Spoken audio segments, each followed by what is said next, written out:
Hello दोस्तों, कैसे हैं आप सब। तो आज की इस वीडियो क्लास में हम सीखेंगे वर्ग छठी के अध्याय 2 के प्रश्नावली 2.3 के सभी प्रश्न को बनाने के लिए। तो इस वीडियो को पूरा अंत तक देखिएगा, तभी आप सभी प्रश्न को बनाने के लिए सीख पाइएगा। तो यदि इसके पहले का अध्याय आप बनाने के लिए नहीं जानते हैं तो सभी वीडियो का लिंक नीचे डिस्क्रिप्शन बॉक्स में दे रखे हैं, वहाँ से आप देख सकते हैं या हमारे चैनल के प्लेलिस्ट में जा कर के देख सकते हैं। तो चलिए बिना रुके वीडियो में आगे बढ़ते हैं।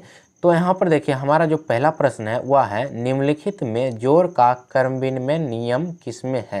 तो यहाँ पर 4 ऑप्शन दिया गया है, इसमें हमें पता करना है कि जोड़ का क्रम विनिमय नियम किसमें लागू है। तो चलिए चारों ऑप्शन को बारी बारी से देखते हैं और सही ऑप्शन को पता करते हैं। तो हमें किस नियम को पता करना है, जोड़ का क्रम विनिमय नियम। तो हमें जोड़ का क्रम विनिमय नियम पता करना है, तो उसमें कौन सा चिन्ह आएगा, जोड़ का चिन्ह आएगा। तो यहाँ पर देखिए, हमारा जो पहला ऑप्शन है यह तो गलत हो गया, क्योंकि इसमें गुना का चिन्ह है। ठीक उसी प्रकार दूसरा ऑप्शन भी गलत हो गया, इसमें भी क्या है, गुना का चिन्ह। क्योंकि इसमें पूछ रहा है जोड़ का क्रम विनिमय नियम, तो गुना वाला तो होगा ना।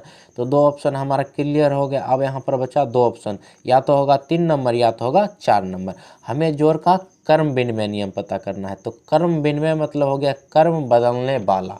तो यहाँ पर देखिए, ये जो दिया गया है 3 नंबर ऑप्शन, यह है 2 + 8 + 10, और इसमें देखिए बराबर के इस पार भी सेम है, 2 + 8 + 10 के रूप में, इसमें कोई चेंज नहीं हो रहा है। और चौथा ऑप्शन देखिए, यहाँ पर है 15 + 8, उसके बाद बराबर के इस पर आइए तो यहाँ पर है 8 + 15। तो इसमें देखिए क्रम क्या हो रहा है, बदल रहा है। शुरू में 15 था तो इसमें लास्ट में 15 है, यहाँ पर बाद में 8 था तो यहाँ पर देखिए शुरू में 8 है। तो क्या हो रहा है, क्रम बदल रहा है। और किस में क्रम बदल रहा है, जोड़ में क्रम क्या हो रहा है, बदल रहा है। तो जोड़ का क्रम विनिमय नियम जो होगा वह होगा हमारा चौथा ऑप्शन सही। समझे कि नहीं, जोड़ का भी चिन्ह है और इसमें क्या हो रहा है, क्रम बदल रहा है। 15 + 8 है तो 8 + 15 हो रहा है।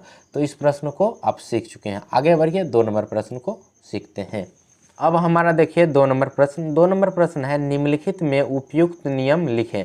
यहाँ पर हमें 4 प्रश्न दिया गया है और चारों में कौन कौन सा नियम का प्रयोग हो रहा है वह नियम हमें लिखना है। तो यहाँ पर देखिए क्या करेंगे, 4 नियम को लिखने से पहले हम कुछ नियम के बारे में जान लेते हैं, उसके बाद इस प्रश्न को हल करेंगे। यहाँ पर देखिए हम आपके लिए कुछ नियम लिख कर के आए हैं, वह सीखिए। सबसे पहला जो नियम हम लिख कर आए हैं वह है जोड़ का क्रम विनिमय नियम। जोड़ का क्रम विनिमय नियम कब होता है, जब 2 संख्या दिया रहे और दोनों संख्या क्या में हो, जोड़ में हो, और बराबर के इस पार इसका क्रम क्या हो जाए, बदल जाए। जो शुरू में है वह क्या हो जाए, लास्ट में हो जाए, और जो लास्ट में है वह क्या हो जाएगा, शुरू में। यहाँ पर देखिए ए होगा, समझे कि नहीं। यहाँ पर देखिए a + b है तो बराबर के इस पर क्या हो गया, b + a हो गया। इसी को क्या कहेंगे, जोड़ का क्रम विनिमय नियम। क्योंकि इसमें जोड़ में क्या हो रहा है, क्रम बदल रहा है। अब देखिए दूसरा जो आपके लिए नियम लेकर के आए हैं वह है योग की सहचर्य नियम, या इसी नियम को योग की सहचारिता नियम कहा जाता है। समझे कि नहीं। तो यहाँ पर देखिए इसको हम 2 तरीक़ा से सीख सकते हैं। तो पहला देखिए जोड़ है, योग मतलब क्या होता है, जोड़ ही होता है। तो इसमें किसका चिन्ह होना चाहिए, जोड़ का। तो इसमें भी देखिए जोड़ का चिन्ह है और इसमें भी जोड़ का चिन्ह है। इसमें क्या होगा, बराबर के इस पार भी सेम संख्या रहेगा और बराबर के इस पार भी क्या रहेगा, सेम संख्या। यहाँ पर देखिए a + b + c के रूप में है और यहाँ पर भी देखिए a + b + c के रूप में। सिर्फ फर्क कितना है, इसमें शुरू वाले 2 अंक में ब्रैकेट है तो इसके लास्ट वाले 2 अंक में ब्रैकेट है। ठीक, या इसको आप दूसरा तरीका से कैसे सीख सकते हैं, यहाँ पर भी देखिए 3 अंक सेम है और वही 3 अंक सेम बराबर के इस पर भी दिया गया है। लेकिन इसमें सिर्फ चेंज क्या है, इसके लास्ट के 2 अंक में ब्रैकेट है तो इसके शुरू के 2 अंक में ब्रैकेट है। ऐसा जब कहीं भी लिखा मिलेगा आपको तो आप समझ जाइएगा यह सारा का सारा कौन नियम है, योग की सहचर्य नियम है। बात को समझ गए। आगे का 3 नंबर नियम समझिए। कह रहा है योग पर गुणन का वितरण नियम, या इसको डायरेक्ट आप वितरण नियम भी कह सकते हैं। तो वितरण नियम आपको मिलेगा a × b + c के रूप में लिखा हुआ, समझे कि नहीं। और यह क्या होगा, बराबर के इस पार जब आएगा तो बारी बारी सभी अंक में गुना हो जाएगा। जैसे कि यहाँ पर देखिए a को b के साथ गुना हो गया और a फिर c के साथ गुना हो गया, बीच में प्लस था तो प्लस का चिन्ह आ गया। तो इस प्रकार का नियम कौन नियम कहलाता है, योग पर गुणन का वितरण नियम। क्योंकि देखिए योग है, ये जोड़ है, जोड़ पर किसका नियम है, गुणन, गुणा का नियम है, और इसी को कौन नियम कहते हैं, योग पर गुणन का वितरण नियम। मतलब कि इतना उठाई विस्तारित होकर के मतलब वितरण हो गया, मतलब विस्तार हो गया। बात को समझ गए। आगे 4 नंबर देखिए, 4 नंबर क्या है, गुणन का क्रम विनिमय नियम। अब जैसे जोड़ का क्रम विनिमय नियम आप 1 नंबर में पढ़े हैं, तो इसमें क्या होगा, जोड़ का चिन्ह था, ये है गुणन का, तो इसमें क्या का चिन्ह होगा, गुना का होगा। सेम होगा जैसे कि यहाँ पर देखिए a गुना b है, तो बराबर इस पर क्या हो गया, b गुना a, गुना का दोनों पट्टी चिन्ह है और बराबर के इस पट्टी जो संख्या है वही संख्या इस पट्टी भी है, लेकिन क्या है, क्रम बदला हुआ, इसीलिए यह कौन नियम कहलाएगा, गुणन का क्रम विनिमय नियम। अब चलिए 2 नंबर प्रश्न को हल करते हैं। अब यहाँ पर आप बतलाइए कि 1 नंबर कौन सा नियम है, 8 + 32 है, बराबर कि इस पर देखिए 32 + 8 है, जोड़ में है तो जोड़ का नियम होगा, और इसमें देखिए क्रम क्या हो रहा है, बदल रहा है, 8 पहले आया तो यहाँ पर बाद में आया, यहाँ पर 32 बाद में आया तो यहाँ पर क्या होगा, शुरू में आया, तो क्रम बदल रहा है, किस में क्रम बदल रहा है, जोड़ में, तो क्या हो जाएगा, जोड़ का क्रम विनिमय नियम या योग का क्रम विनिमय भी नियम आप कह सकते हैं। तो लिख देंगे जोड़ का क्रम विनिमय नियम। ठीक, आगे देखिए 2 नंबर प्रश्न, देखिए 2 + 12 + 15 सेम संख्या है और सेम संख्या इधर भी है, सिर्फ क्या है, ब्रैकेट इधर शुरू में 2 गो में लगा है और इसमें क्या है, ब्रैकेट 2 गो में लास्ट में लगा है। बात को समझे कि नहीं, आप वीडियो को बैक करके देख सकते हैं। ऐसा किस नियम में बतलाए हैं, तो ऐसा आपको बतलाए हैं सहचर्य नियम में, और यह किस चिन्ह में सहचर्य नियम है, तो जोड़ के चिन्ह में। तो ये कौन नियम हो जाएगा, योग का सहचर्य नियम, या आप कह सकते हैं योग की सहचारिता नियम, कोई भी नियम आप कह सकते हैं, दोनों में से ये एक। तो हम लिख देते हैं योग की सहचारिता नियम। अब आगे देखिए 3 नंबर प्रश्न, 3 नंबर प्रश्न है क्या, 8 गुना ब्रैकेट इस पट्टी देखिए लिखा है 5 + 4 लिखा गया ब्रैकेट में दे करके, और बराबर किस पट्टी क्या किया, बारी बारी से दोनों में गुना कर दिया, 8 गुना 5 लिख दिया, प्लस का चिन्ह था प्लस का चिन्ह, और 8 गुना 4 लिख दिया। तो अब यहाँ पर देखिए कौन नियम है, वितरण नियम है, कौन नियम है, वितरण, लेकिन कैसा वितरण नियम है, योग पर गुणन का वितरण नियम। आप वीडियो को पीछा करके देख सकते हैं। तो कौन नियम हो जाएगा, यह योग पर गुणन का वितरण नियम। अब आगे बढ़िए, आगे का अपना 4 नंबर जो प्रश्न है वह है 5 गुना 50 बराबर 50 गुना 5।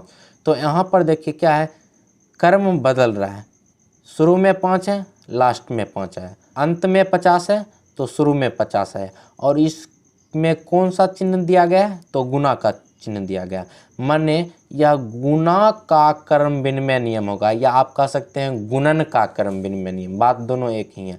तो आप कोई भी एक लिख दीजिए, तो लिख दीजिए गुणन का क्रम विनिमय नियम। तो 2 नंबर आप समझ चुके हैं। अब चलिए आगे बढ़ते हैं 3 नंबर प्रश्न पर। आगे हमारा देखिए 3 नंबर प्रश्न है, वह है निम्नलिखित में से किसमें शून्य निरूपित नहीं होगा। यहाँ पर देखिए 4 दिया गया है ऑप्शन, चारों में हमें पता करना है किसमें शून्य निरूपित नहीं होगा, मतलब कि हल करने के बाद शून्य नहीं आएगा, वह हमें पता करना है। तो चलिए बारी बारी से हम पता कर लेते हैं। पहले देखिए 1 नंबर ऑप्शन को देखते हैं, 1 + 0 है, मतलब समझिए 1 रुपया में 0 रुपया जो रहेंगे तो कितना रुपया आएगा, तो कहिएगा 1 रुपया। तो आप देखिए इसमें शून्य निरूपित हुआ, तो आप कहिएगा नहीं, इसका मान शून्य नहीं आया, तो हम क्या लिख देंगे, इसमें शून्य निरूपित नहीं हुआ, तो शून्य निरूपित नहीं होगा, इसमें क्या होगा, शून्य निरूपित नहीं होगा ऑप्शन 1 में। ठीक, बाकी का जो 3 ऑप्शन बचा, ये तीनों ऑप्शन में क्या होगा, शून्य निरूपित होगा। क्यों, क्योंकि देखिए 2 नंबर को आपको ऑप्शन को आपको हल करके दिखाते हैं, 0 गुना 0 कीजिएगा तो क्या आएगा उत्तर 0, इसमें क्या हो रहा है, शून्य निरूपित हो रहा है। आगे का 3 नंबर देखिए ऑप्शन, 3 नंबर ऑप्शन है 0/2। अब यहाँ पर देखिए 0 रुपया है और 2 गो भाई है, हिस्सा मांग रहा है, तो क्या क्या गो हिस्सा होगा, तो 0 रुपया है 2 गो भाई है तो 0 रुपया का हिस्सा होगा, तो इसमें भी देखिए शून्य निरूपित होगा, समझे कि नहीं। हमें क्या पूछा, किसमें शून्य निरूपित नहीं होगा, शून्य निरूपित किसमें नहीं होगा, तो किसमें शून्य निरूपित नहीं हुआ, ऑप्शन ए में। अब देखिए ऑप्शन 4 को हल करके देख लेते हैं। तो ऑप्शन 4 में है 10 - 10/2। अब यहाँ पर देखिए 10 रुपया था, आज 10 रुपया खर्चा कर लिए तो बचा 0 रुपया, नीचा में है 2 तो 2 लिख दीजिए। अब देखिए 0 रुपया में 2 भाई हिस्सा मांगेगा तो 0 रुपया का हिस्सा होगा, तो इसमें भी क्या हुआ, शून्य निरूपित होगा। तो यहाँ पर देखिए 1 नंबर में जब हम हल किए तो 1 आया, तो इसमें शून्य निरूपित नहीं होगा, ठीक। अब देखिए 2 नंबर का हल किए तो 0 आया, तो इसमें शून्य निरूपित होगा। 3 नंबर को हल किए तो इसमें भी शून्य आया, तो इसमें भी शून्य निरूपित होगा। 4 नंबर को हल किए तो इसमें भी शून्य है, तो इसमें भी क्या होगा, शून्य निरूपित होगा। तो हमारा जो सही ऑप्शन हो जाएगा ऑप्शन ए हो जाएगा। इसका आंसर आपको बुक में जो दिया गया है वह मिस्टेक हो गया है इसमें, ठीक। आगे का प्रश्न देखते हैं 4 नंबर। आगे का हमारा जो 4 नंबर प्रश्न है वह देखिए कह रहा है, यदि 2 पूर्ण संख्याओं का गुणनफल शून्य है तो क्या हम कह सकते हैं कि इनमें से एक या दोनों ही शून्य होने चाहिए। उदाहरण देकर अपने उत्तर की पुष्टि कीजिए। पहले प्रश्न को आप समझिए, उसके बाद इसका उत्तर लिखते हैं, ठीक। यहाँ पर कह रहा है 2 पूर्ण संख्या लिया गया है और दोनों को क्या किया गया है, गुणा कर दिया गया है। तो उसका जो गुणनफल आया गुणा करने के बाद वह आया है शून्य। तो आपसे पूछ रहा है कि आप बतलाइए कि आप जो 2 पूर्ण संख्या लिए हैं ना, तो दोनों पूर्ण संख्या 0 लिए हैं तब उसको गुणा करने पर शून्य आया है, कि उसमें एक संख्या 0 लिए हैं तब उसको गुणा करने पर शून्य आया है। और उदाहरण दे करके कह रहा है इसकी जांच करने के लिए। तो चलिए समझते हैं इस प्रश्न को भी। तो उदाहरण देख लेते हैं। यहाँ पर देखिए उदाहरण में हम क्या समझेंगे वह समझिए।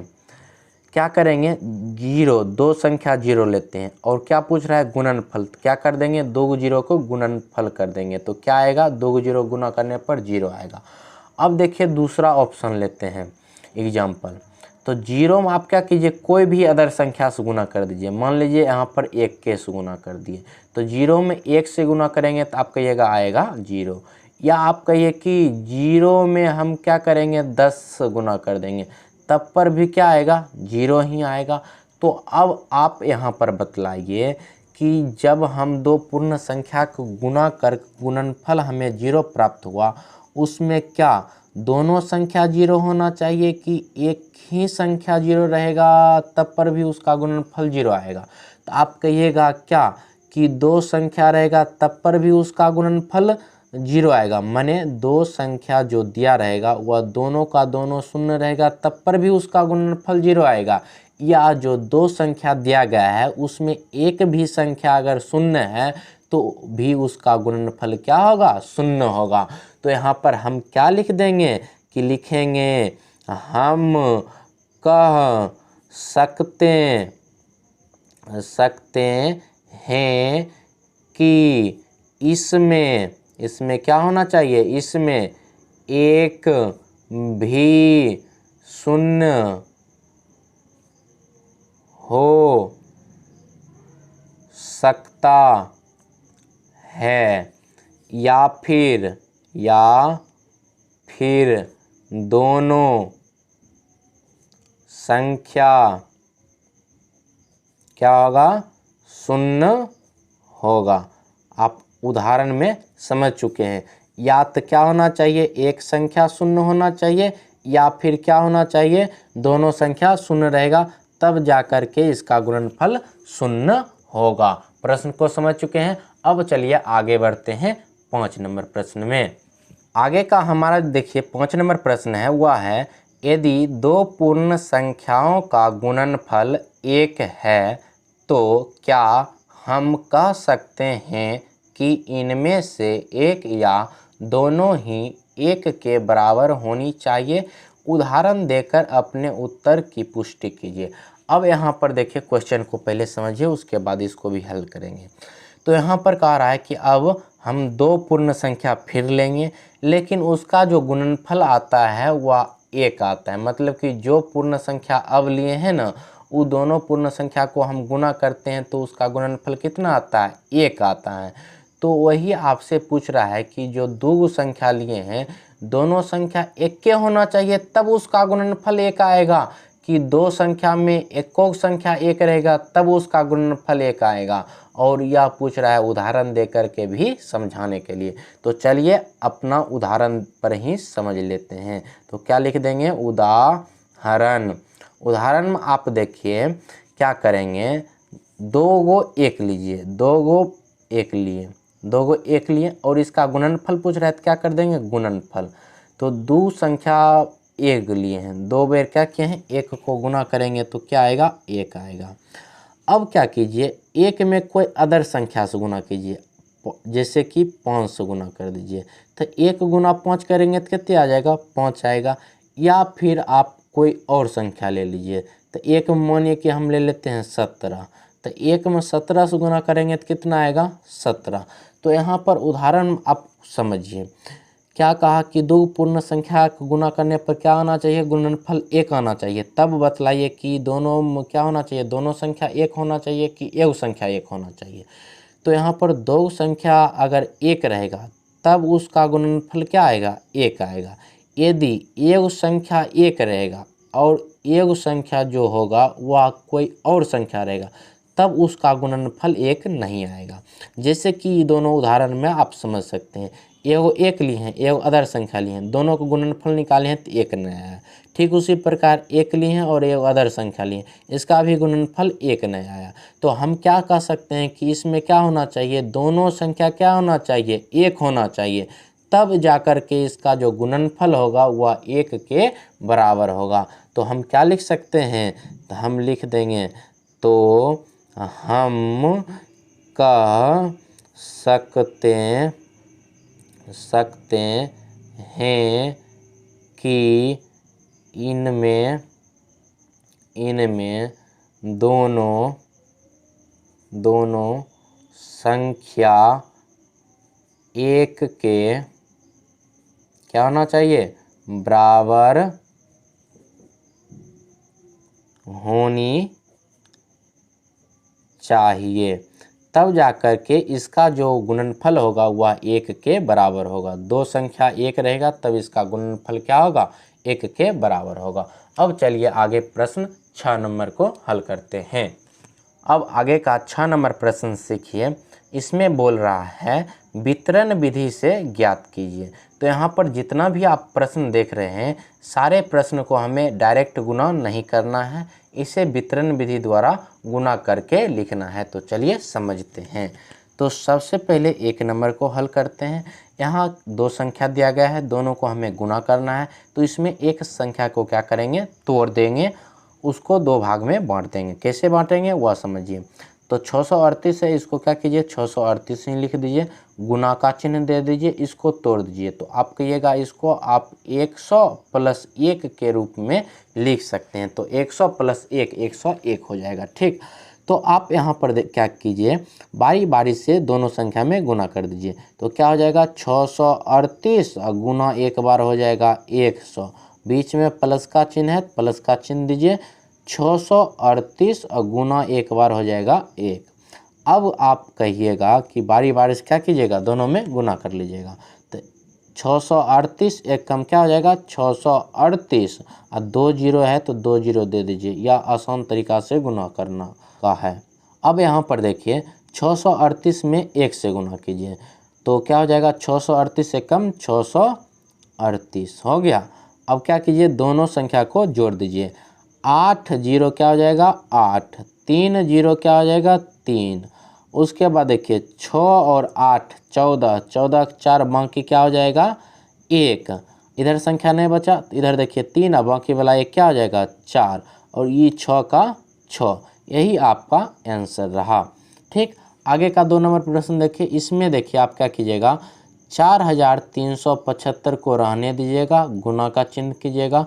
1001 है तो इसको आप कहिएगा 1000 + 1 के रूप में लिख सकते हैं। ठीक, तो बारी बारी से क्या कीजिएगा, गुना कर दीजिएगा। तो 4375 गुना क्या हो जाएगा, 1000 और प्लस का चिन्ह है तो प्लस का चिन्ह दीजिए। उसके बाद क्या हो जाएगा 4375 गुना हो जाएगा 1।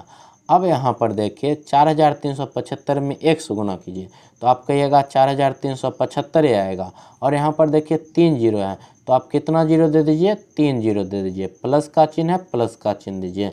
4375 एक कम तो 4375 ही हो जाएगा। और यहाँ पर दोनों संख्या का आप क्या कीजिएगा जोड़ दीजिएगा। 5 जीरो क्या हो जाएगा 5, 7 जीरो क्या हो जाएगा 7, 3 जीरो क्या हो जाएगा 3, 4 5 कहिएगा हो जाएगा 9। इधर संख्या हो गया ख़त्म। इधर बचा 7, 7 का 7, 3 का 3 और 4 का 4। यही रहा आपका आंसर। समझे कि नहीं। अब आगे बढ़ते हैं। अब आगे देखिए 3 नंबर है 734 गुना 25। तो इसको चलिए हल करते हैं। तो क्या लिख देंगे 734 गुना 25 को 2 भाग में बांटिए तो क्या करिएगा 20 प्लस 5 कर दीजिएगा 25 हो जाएगा। बारी बारी से गुना कर दीजिए तो क्या हो जाएगा 734 गुना 20 हो जाएगा। प्लस का चिन्ह आएगा 734 गुना क्या हो जाएगा 5। बारी बारी से क्या कीजिएगा गुना कर दीजिए। इसमें क्या कीजिए 2 से गुना कीजिए। 2 चौके 8, 2 तियई 6 और 2 सते 14 और 1 जीरो यहाँ पर बैठा दीजिए। अब यहाँ पर देखिए 5 से गुना कीजिए। 5 चौके 20, 20 के जीरो बाकी बचा 2, 5 तियई 15 और 2 17 के 7 बाकी बचा 1, 7 पचे 35 1 बचा बाकी वाला 36 हो गया। अब दोनों क्या कीजिए जोड़ दीजिए। 0 0 जोड़िएगा तो आएगा 0, 7 8 को जोड़िएगा 15, 15 के 5 बाकी बचेगा 1, 6 6 12 बाकी वाला 1, 13 3 बाकी बचेगा 1। उसके बाद यहाँ पर देखिए 3 और 4 7 अब बाकी वाला 1 हो जाएगा 8। इधर संख्या खत्म हो गया, इधर 1 बचा तो 1 का क्या हो जाएगा 1। तो यही रहा आपका आंसर 18,350। 4 नंबर प्रश्न देखिए। 4 नंबर प्रश्न में क्या कीजिएगा 3,175 है इसको रहने दीजिए और आप कहिएगा 125 को 2 भाग में बांट दीजिए 100 अब प्लस 25 के रूप में। ठीक।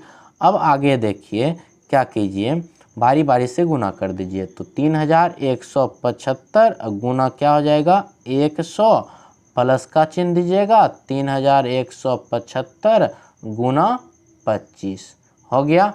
अब देखिए 3,175 एक कम तो 3,100 क्या हो जाएगा 75 हो जाएगा और 2 जीरो है तो बैठा दीजिए। प्लस का चिन्ह दे दीजिए। 25 को जब आप 3,175 में गुना कीजिएगा तो आपको आएगा 79,375। समझे कि नहीं। आप गुना करके देख लीजिएगा। अब यहाँ पर देखिए दोनों को क्या करेंगे जोड़ देंगे। 5 जीरो क्या हो जाएगा 5 ही हो जाएगा। 7 जीरो क्या हो जाएगा 7 हो जाएगा। 3 और 5 क्या हो जाएगा 8 हो जाएगा। उसके बाद यहाँ पर देखिए 9 और 7 16 का 6 बाकी बचेगा 1। ठीक। अब यहाँ पर देखिए बचा यहाँ पर 7 इधर 1 तो 7 1 क्या हो जाएगा 8 और बाकी हमें 1 बचा था तो 8 1 क्या हो जाएगा 9। अब इधर संख्या क्या है ख़त्म है तो ख़त्म हो गया तो इधर क्या बचा 3 तक 3 का क्या हो जाएगा 3। यही आपका आंसर हो गया 3,96,875। ठीक। अब आगे बढ़िए 5 नंबर प्रश्न पर। आगे का 5 नंबर जो प्रश्न है वह है 608 गुना 35। तो चलिए इसको हल कर लेते हैं। तो 608 को आप कहिएगा इसको तोड़ दीजिए और 35 को रहने दीजिए। तो 600 अब प्लस क्या हो जाएगा 8 और इधर क्या हो जाएगा गुना 35 का 35। अब क्या कीजिएगा बारी बारी से 35 में दोनों से गुना कर दीजिएगा। तो क्या हो जाएगा 600 गुना हो जाएगा 35 एक बार प्लस का चिन्ह है प्लस का चिन्ह दीजिएगा और 8 गुना क्या हो जाएगा 35। अब आप यहाँ पर बतलाइए 35 को क्या कीजिए 6 से गुना कर दीजिए। तो 6 पचे 30 के जीरो बाकी बचा 3 6 त्रिक 18 3 हो जाएगा 21 और यहाँ पर देखिए 2 जीरो इसके आगे लग जाएगा। ठीक, अब यहाँ पर देखिए प्लस है तो प्लस का चिन्ह दे दीजिए। 8 को 35 से गुना कीजिए तो 8 पचे 40 का 0, बाकी बचा 4, 8 तियई 24 और 4 क्या हो जाएगा 28। अब क्या कीजिए, दोनों को जोड़ दीजिए। 0 0 क्या हो जाएगा 0, 8 0 क्या हो जाएगा 8, 2 0 क्या हो जाएगा 2, और यहाँ पर संख्या खत्म हो गया तो इधर है 1 तो 1 और 2 का 2। यही आपका आंसर है 21,280। अब चलिए बढ़ते हैं 7 नंबर प्रश्न की ओर। अब आगे देखिए 7 नंबर प्रश्न। 7 नंबर प्रश्न है, निम्नलिखित प्रतिरूपों को समझे और आगे बढ़ाइए। तो यहाँ पर देखिए हमें इसको क्या करना है, समझना है, और आगे का जो 2 घर बाकी है इसको क्या करना है, इसमें भरना है। ठीक, तो चलिए समझ करके भर लेते हैं। तो यहाँ पर देखिए 1 गुना 8 प्लस 1 तो क्या हो गया 9। तो यहाँ पर देखिए उसके बाद क्या हो गया 1 2 गुना 8 प्लस 2। तो यहाँ पर देखिए इसका अंतिम अंक 2 है तो इसमें 2 क्या हो गया जुट गया, और यहाँ पर क्या हो गया 9 8 हो गया, समझे कि ना। 9 था तो 1 घट का 8 हो गया। अब यहाँ पर देखिए पहले 1 था तब 1 2 हुआ, अब 1 2 3 हुआ, इसका अंतिम अंक 3 है तो इसमें क्या हो गया 3 से जुट गया, मतलब जोड़ हो गया। और यहाँ पर देखिए 9 था तो 9 8 हुआ, उसके बाद 9 8 7 हो गया। अब आगे बढ़िए, आगे देखिए 1 2 3 है तो अब हो गया 1 2 3 4, और इसका अंतिम अंक 4 है तो इसमें 4 से क्या किया जोड़ दिया। और यहाँ पर था 9 8 7 तो यहाँ पर क्या हो गया 9 8 7 6, मतलब देखिए ये घटते हुए आगे बढ़ रहा है, और ये क्या हो रहा है बढ़ रहा है आगे। तो यहाँ पर देखिए 1 2 3 था तो 1 2 3 4 हो गया, तो अब क्या हो जाएगा 1 कहिएगा 1 2, उसके बाद हो जाएगा 3 4 5 हो जाएगा, और इसका अंतिम अंक 5 है तो इसमें 5 से क्या हो जाएगा जुड़ जाएगा। ठीक, और ये देखिए घटते हुए एक अंक और बढ़ जाएगा तो क्या हो जाएगा 9 8 7 6 और 5 हो जाएगा। बात को समझ गए। अब यहाँ पर देखिए 1 2 3 4 5 हुआ, तब यहाँ पर क्या हो जाएगा 1 2 3 4 5 6, आगे 1 बढ़ जाएगा, इसका अंतिम अंक 6 है तो इसमें क्या जोड़ हो जाएगा 6 से जोड़ हो जाएगा। ठीक, अभी देखिए 9 8 7 6 5 है तो ये एक अंक और बढ़ जाएगा तो क्या हो जाएगा 9 8 7 6 और 5 4। यही रहा इसका आंसर, समझे कि नहीं। तो आशा करता हूं कि आज के इस वीडियो क्लास के माध्यम से आप प्रश्नावली 2.3 के सभी प्रश्न को बनाने के लिए सीख गए हैं। तो इस वीडियो को कर दीजिए लाइक, और इसी तरह का वीडियो देखने के लिए हमारे इस चैनल को कर लीजिए सब्सक्राइब। इसी के साथ मिलते हैं आगे किसी नए वीडियो के साथ।